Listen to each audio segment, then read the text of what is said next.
اصل ہر جگہ جاگنے کا رواج نہیں ہوتا. ایک تو یہ بڑے شہروں کے بعض علاقے ہوتے ہیں اس میں جاگنے کے کچھ لوگ جاگتے ہیں, سب پھر بھی نہیں جاگتے. اور گاؤں گوٹھوں میں دیہاتوں میں جاگنے کا اتنا نہیں ہوتا رجحان, جن کو صبح کام دھندے کرنے ہوتے. تو یہ مختلف اقوام میں یہ ہے, دنیا بھر میں بھی یہ جاگنے کا رواج ہو یہ ضروری نہیں ہے. تاہم یہ کہ سب سے بڑا پرابلم یہ ہے کہ جاگنے میں ہمارے ہاں کرکٹ کے میچ کھیلتے ہیں لوگ, بتیاں لگاتے ہیں اور رات کو ہو سکسر چوکے اور چھکے لگا رہے ہوتے ہیں, اور نہ سوتے ہیں نہ سونے دیتے ہیں, اور لوگوں کو مطلب جو پریشان کرتے ہیں نا, یہ سب سے بڑا میں نے تکلیف دے اس میں یہ نوٹ کیا ہے اور سنا ہے کہ مطلب یہ بہت بڑھ چکا یہ کلچر اب گلی محلے میں کھیلنے کا. خیر گلی محلے میں پہلے بھی کھیلتے تھے, ہم جب چھوٹے تھے جب بھی ہم نے دیکھا تھا کھیلتے تھے. تو اب ہو سکتا ہے بڑھ گیا ہو یا ہو سکتا ہے گھٹ گیا ہو, سوشل میڈیا نے اس میں کوئی شیئر کر لیا ہو اپنا مصروف کر کے. سوشل میڈیا میں جو مصروف ہوگا وہ کھیلے گا نہیں. تو اب اللہ بہتر جانے, اب گلی محلوں میں جانے کا مجھے تو موقع ملتا نہیں ہے. تو جو بھی ایسا کرتے ہیں کہ جس سے اپنا کھیل کود کرتے ہیں تو یہ بھی مطلب غلط کرتے ہیں, دوسروں کو تکلیف پہنچاتے ہیں یہ بھی غلط کرتے ہیں, اور اپنا وقت برباد کرتے ہیں یہ بھی غلط کرتے ہیں. بہت قیمتی وقت ہے, اور شروع میں اپنے بیان جنہوں نے سنا ان کو بھی کچھ نہ کچھ احساس ہوا کہ وقت انمول ہے. اور ویسے بھی ایک سانس جو ہم نے لے لی اب دنیا کی کوئی طاقت اس کو لوٹا نہیں سکتی, نہ کوئی رقم دے کر ہم اس کو خرید سکتے ہیں. وہ گئی, اور یہ ہر سانس موت کی طرف ایک قدم ہے. تو یہ مطلب اپنا وقت بھی برباد کرتے ہیں, صحت بھی خراب ہوتی ہے. رات اللہ پاک نے آرام کے لیے بنائی ہے, وہ نومکم سباتا کے آگے اللہ الذی جعل لکم اللیل لتسکنوا فیہ, اللہ پاک نے رات اس لیے بنائی ہے تاکہ تم اس میں سکون پاؤ, یعنی آرام کرو. تو یہ کہ رات آرام کے لیے بنائی ہے. رات کا سونا اور دن کا سونا اس میں فرق ہے. رات کا سونا صحت بخش ہوتا ہے, اور دن کے سونے میں مطلب یہ اس کا کچھ یہ پرسنٹیج ہے کہ اتنا پرسنٹ اس کو آرام ملتا ہے, رات کے مقابلے میں زیادہ آرام ملتا نہیں ہے. چاہے اتنے ہی گھنٹے وہ سو لے دن کو. شاید اس کی وجہ یہ ہو کہ دن کو شور شرابہ, روشنی, بچوں کا گھروں میں شور, اور اس طرح رکاوٹیں دن کو زیادہ ہوتی ہیں, رات کو رکاوٹیں کم ہوتی ہیں, پرسکون ماحول ہوتا ہے. نہ گاڑیوں کا شور نہ بچوں کا شور, مطلب آدمی کو اندھیرا بھی ہوتا ہے تو سکون سے نیند آتی ہے. یا جو بھی ہو, تو بہرحال کہ قرآن کریم میں رات کو آرام کے لیے وہ بتایا گیا کہ آرام کے لیے بنائی گئی ہے. ہاں جو لوگ عبادت کرتے ہیں وہ مستثنا ہے, کہ رات جاگ کر عبادت کرنا بھی ثابت ہے. لیکن کرکٹ میچ کھیلنے والے راتوں کو یہ تو عبادت نہیں کر رہے ہوتے, اور جو گپے مارتے ہیں گپ شپ کرتے ہیں یہ تو عبادت تو نہیں کر رہے ہوتے. یا تاش کھیلتے ہیں, لوڈو کھیلتے ہیں, وہ شطرنج کھیل رہے ہوتے ہیں, پتہ نہیں کئی طرح کے گیم کھیل رہے ہوتے ہیں. اب یہ کہ یہ سب میرا خیال ہے اس پہ آ گیا ہوگا موبائل میں, سوشل میڈیا میں, اس میں بھی طرح طرح کے گیم, میوزک اور کیا کیا مطلب چل رہا ہوتا ہے. مطلب بہت سارے گناہ یہ روزہ رکھنے والے بھی کر رہے ہوتے ہیں. تو ان سب کو توبہ کرنی چاہیے اور اس سے باز رہنا چاہیے. صلو علی الحبیب صلی اللہ تعالی علی محمد. امام ربانی شیخ عبد الوہاب شعرانی اور شیخ المحدثین شیخ عبد الحق محدث دہلوی اور علامہ محمد بن یحییٰ حلبی رحمۃ اللہ علیہ فرماتے ہیں کہ ہمارے غوث پاک رحمۃ اللہ علیہ کو اللہ پاک نے ایسا علم عطا فرمایا تھا کہ آپ 13 علوم میں تقریر فرمایا کرتے تھے. پیارے پیارے اسلام بھائیو, الحمدللہ امیر علیہ سنت ہمیں ایسی شان والے غوث پاک رحمۃ اللہ علیہ کا مرید بناتے ہیں. جی ہاں, جو امیر علیہ سنت سے مرید ہو جاتے ہیں وہ غوث پاک رحمۃ اللہ علیہ کے مریدوں میں شامل ہو جاتے ہیں.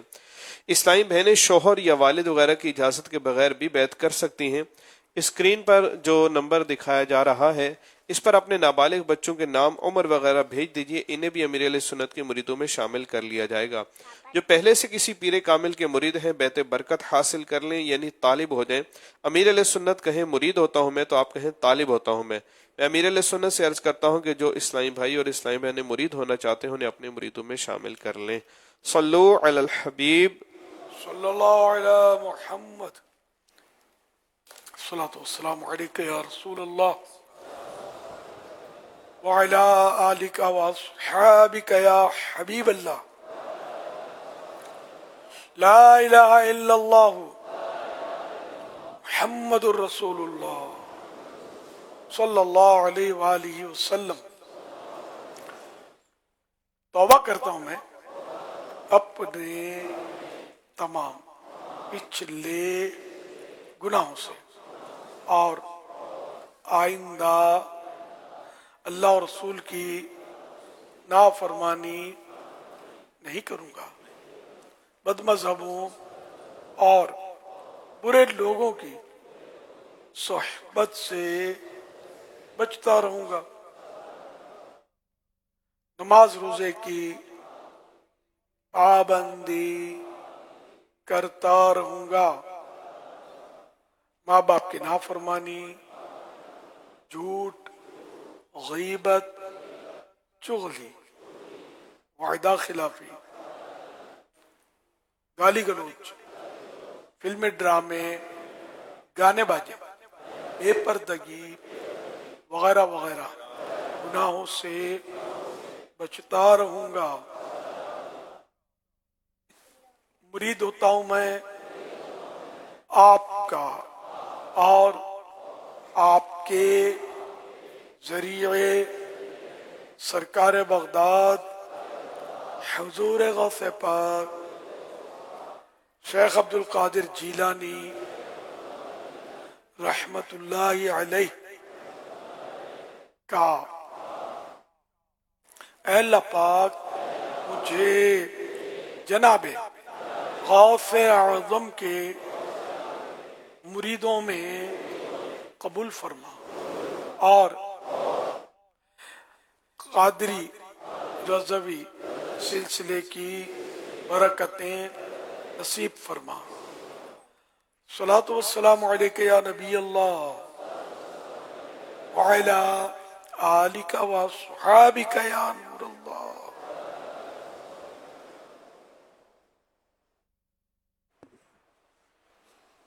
صلو علی الحبیب صلی اللہ تعالی علی محمد، توبو الی اللہ، صلو علی الحبیب و افطار۔ الحمدللہ رب العالمین، والصلاة والسلام علی سید الانبیاء والمرسلین،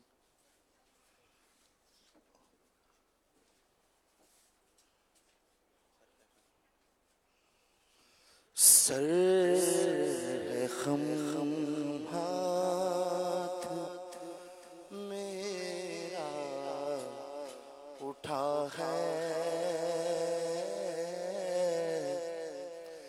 یا خدا تجھ سے میری دعا ہے، سر ہے خم ہاتھ میرا اٹھا ہے یا خدا تجھ سے میری دعا ہے، فضل کی رحم کی التجا ہے، فضل کی رحم کی التجا ہے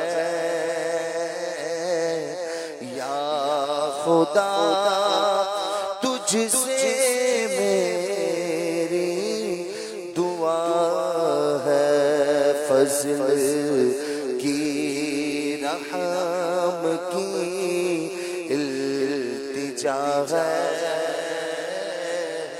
یا خدا تجھ سے میری دعا بظاہر بڑا نیک صورت کر بھی دے مجھ کو اپنے سیرت ہوں بظاہر بڑا نیک صورت کر بھی دے مجھ کو اپنے سیرت ظاہر اچھا ہے باطن برا ہے ظاہر اچھا ہے باطن برا ہے یا خدا تجھ سے میری دعا خدا تجھ سے میری دعا ہے عمر بدیوں میں ساری گزاری آئے پھر بھی نہیں شرم ساری عمر بدیوں میں ساری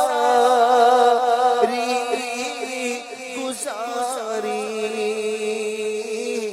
ہائے پھر بھی نہیں شرم ساری بخش محبوب کا ستا ہے مولا بخش محبوب کا ستا ہے مولا بخش محبوب کا ستا ہے یا خدا تجھ سے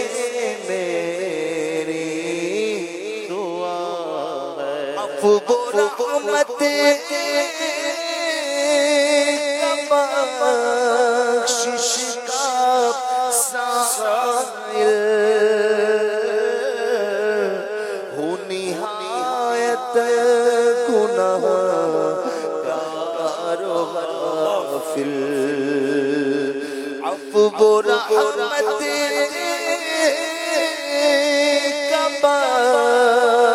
بخشش کا سائل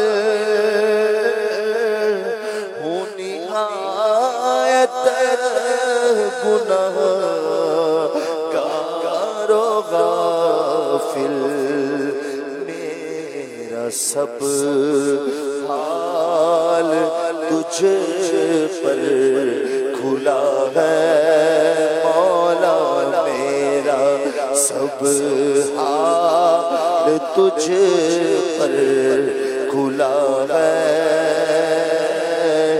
یا خدا تجھ سے میری دعا ہے یا خدا تجھ سے میری دعا ہے مجھ خطا کار پر بھی عطا کر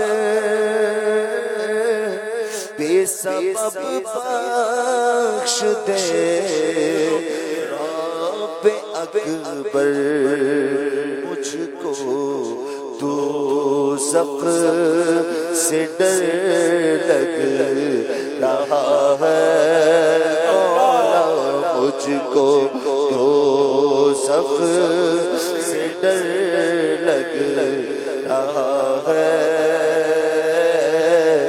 یا خدا تجھ سے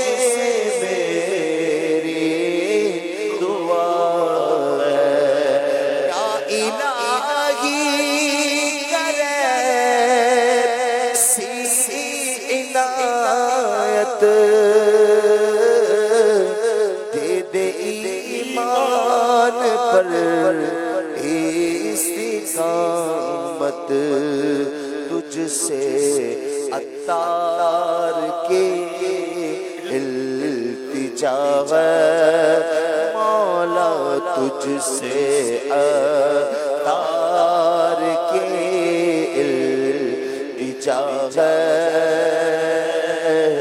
یا خدا تجھ سے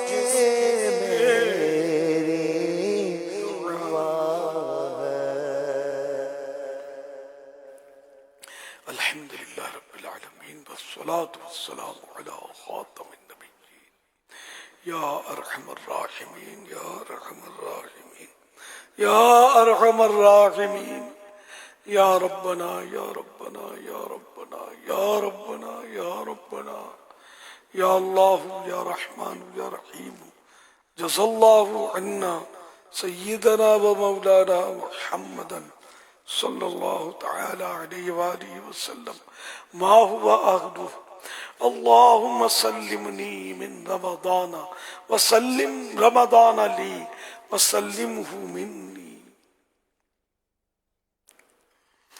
اللهم ربنا آتنا في الدنيا حسنة وفي الآخرة حسنة وقنا عذاب النار یا رب المصطفیٰ جل جلالہ صلی اللہ تعالی علیہ وآلہ وسلم آج رمضان کریم کا 19واں روزہ پورا ہونے پر ہے. اللہ پاک عشر رحمت آیا تشریف لے گیا, عشر مغفرت آیا اب وہ بھی آخری سلام بھر رہا ہے. اللہ پاک ہماری مغفرت ہوئی یا کیا ہم نہیں جانتے. اے اللہ پاک جن کی مغفرت ہوئی انہی کا صدقہ ہماری بھی مغفرت کر دے, ہماری بے حساب مغفرت کر دے. اے اللہ پاک ہمارے ماں باپ کی, ہمارے زندوں کی, ہمارے فوت شدگان کی مغفرت کر دے سب کو. اے اللہ پاک ہم سب, ہمارے خاندان کو, اے اللہ پاک ہمارے دیگر پڑوسیوں کو اور ہمارے اسلامی بھائیوں کو, اسلامی بہنوں کو بخش دے. اے اللہ پاک ساری امت کی مغفرت فرما. یا اللہ پاک ساری امت کی مغفرت فرما. اے اللہ پاک ساری امت کی مغفرت فرما. مغفرت کا تجھ سے سوالی دھرنا اپنے در سے نہ خالی.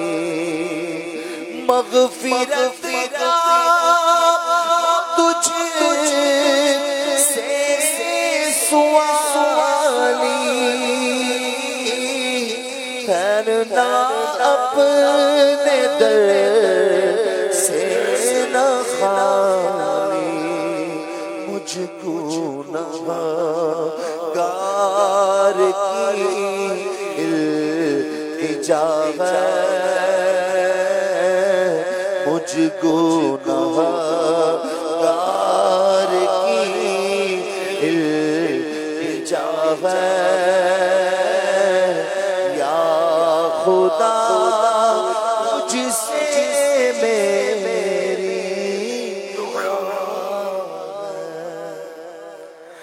یا اللہ پاک ہمارے بیماروں کو شفا عطا فرما.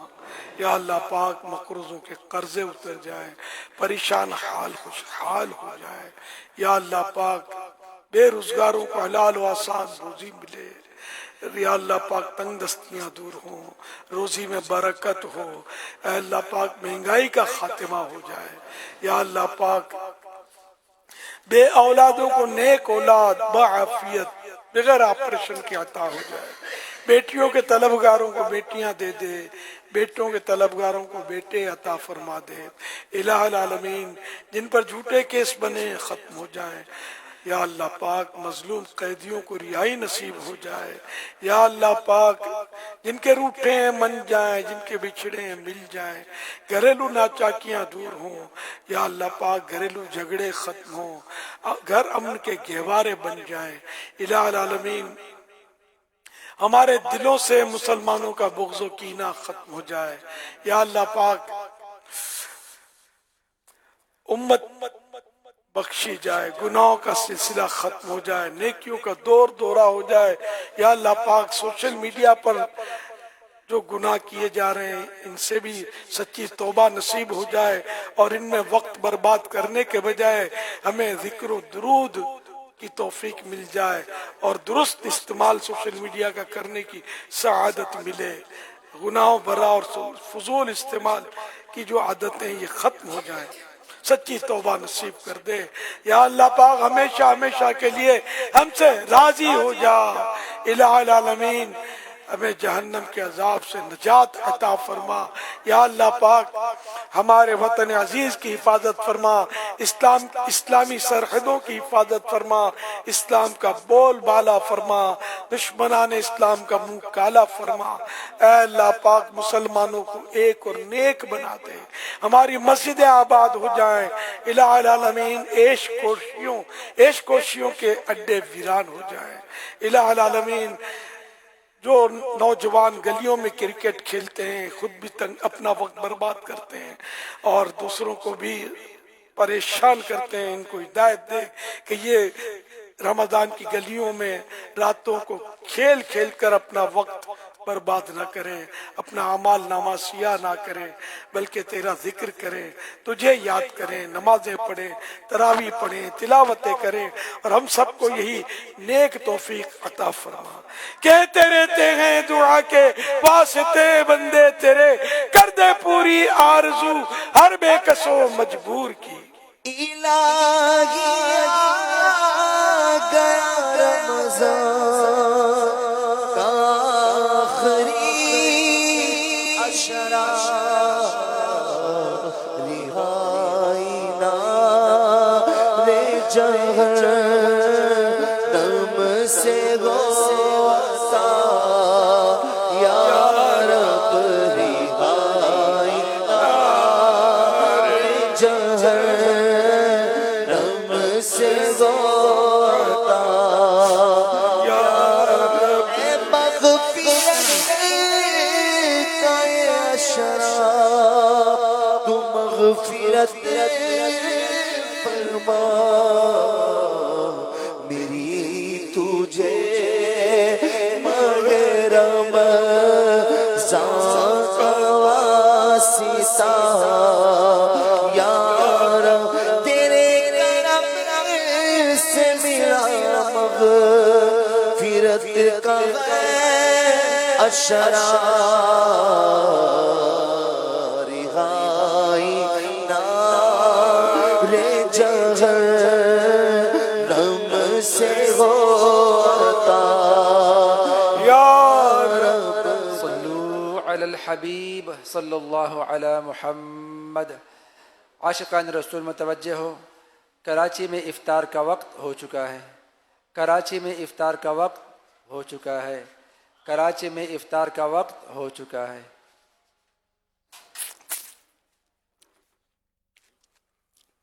الحمدللہ رب العالمین والصلاة والسلام علی خاتم النبیین۔ اللہم لک صمت بک آمنت وعلیک توکلت وعلی رزقک افطرت، اللہم سلمنی من رمضان وسلم رمضان لی وسلمہ منی۔ یا اللہ پاک، عشر رحمت کی، عشر مغفرت کی آخری شب آپ پہنچی، اے اللہ پاک بوقت افطار تو ایسے 10 لاکھ گناہ گاروں کو جہنم سے آزاد فرماتا ہے جن کے گناہوں کے سبب ان پر جہنم واجب ہو چکا ہوتا ہے۔ اے اللہ پاک، جن جن کو تو نے جہنم سے آج تک آزاد فرمایا انہی کا صدقہ ہمیں بھی جہنم سے آزادی مل جائے۔ اے اللہ پاک، ہمیں جہنم سے آزاد کر دے، تیری قسم ایک لمحے کے کروڑویں حصے کے لیے بھی جہنم کا عذاب ہم برداشت نہیں کر سکیں گے۔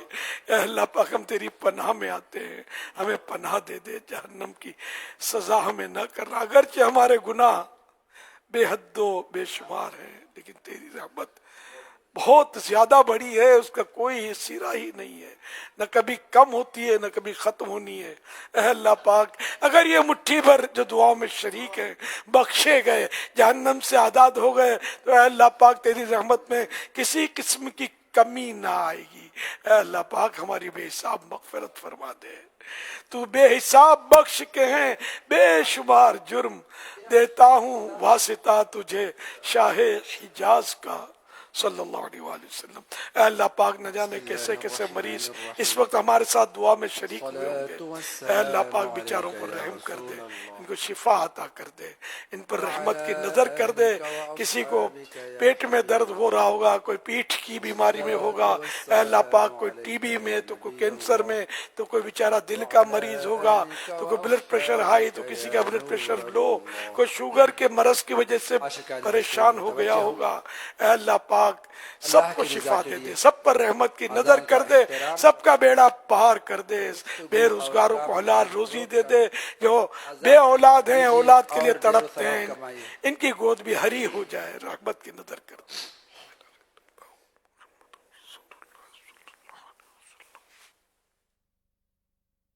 اللہ اکبر، اللہ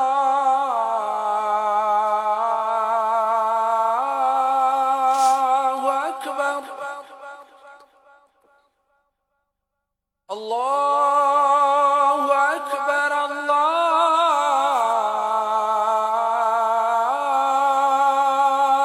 اکبر، اشہد ان لا الہ الا اللہ،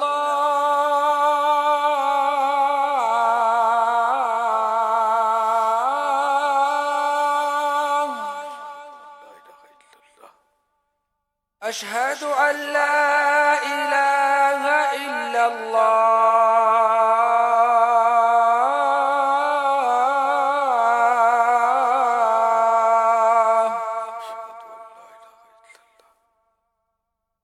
اشہد ان محمد رسول اللہ،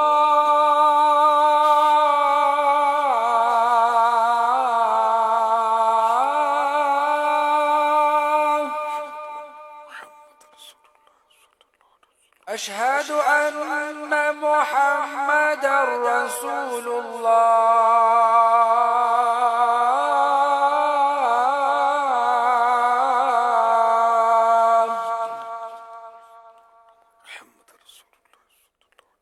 حي على الصلاة،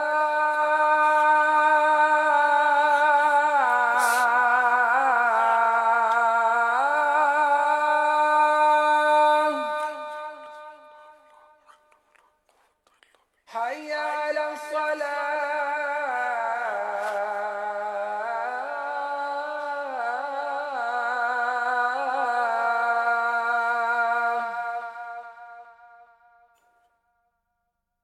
حي على الفلاح،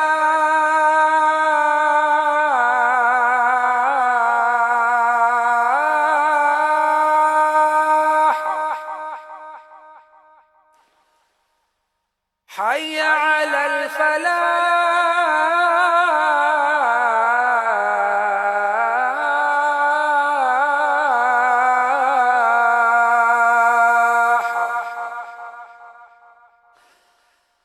اللہ اکبر، اللہ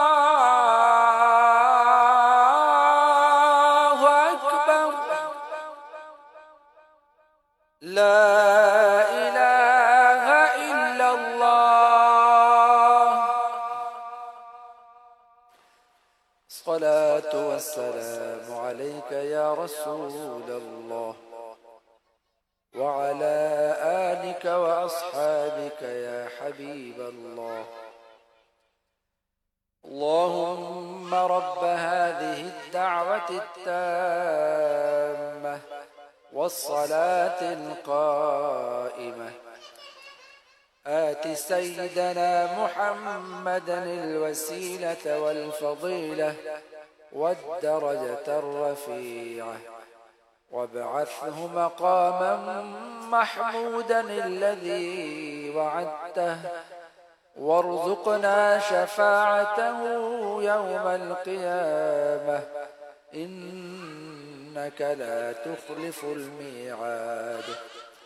الصلاة والسلام عليك يا نبي الله وعلى آلك وأصحابك يا نور الله.